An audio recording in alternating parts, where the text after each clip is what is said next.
解我哋會開始呢個 project 呢？就係近幾年我哋發現好多行山人士出現一啲遇險嘅情況啦。咁例如失足啊、中暑啊，咁好多時候都冇一啲即時嘅幫助。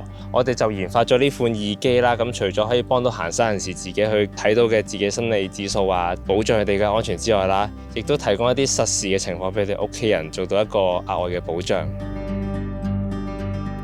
咁我哋 Hivalato Clip 啦，就最主要有3個 feature 嘅 heart rate 啦、core body temperature 啦，同埋 fall detection 呢3個生理監測指標嘅。咁行山人士亦都可以透過我哋嘅 APP 啦，實時睇到佢哋一啲生理指數嘅變化。屋企人同朋友亦都可以透過 app 啦，咁實時知道佢哋嘅生理指數啦，同埋佢哋嘅確實位置。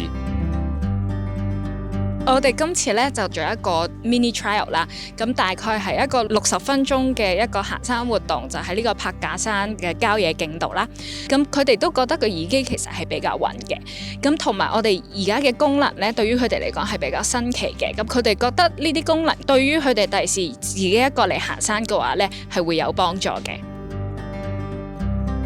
They've been very successful. They're comfortable to wear, been listening to my music as I've been hiking up and down, and I've not had concerns about them falling out or anything like that.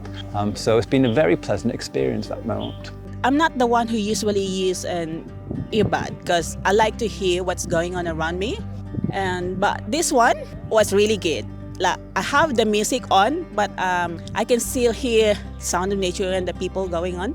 I tried going down the trail, and it stays on, which is really good.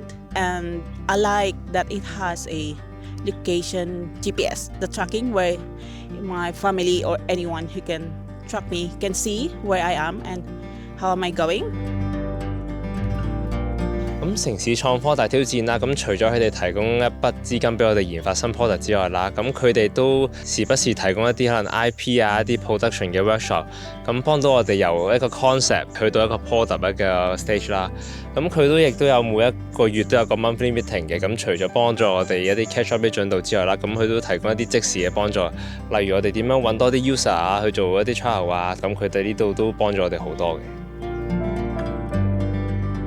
咁我哋 Hivalato Clip 除咗係一款行山試用嘅一個耳機之外啦，咁我哋都想將佢拓展成一個日常生活甚至 fitness 嘅情況下都可以用嘅一個耳機啦。咁就希望成為大家一個健康嘅一個監測小助手。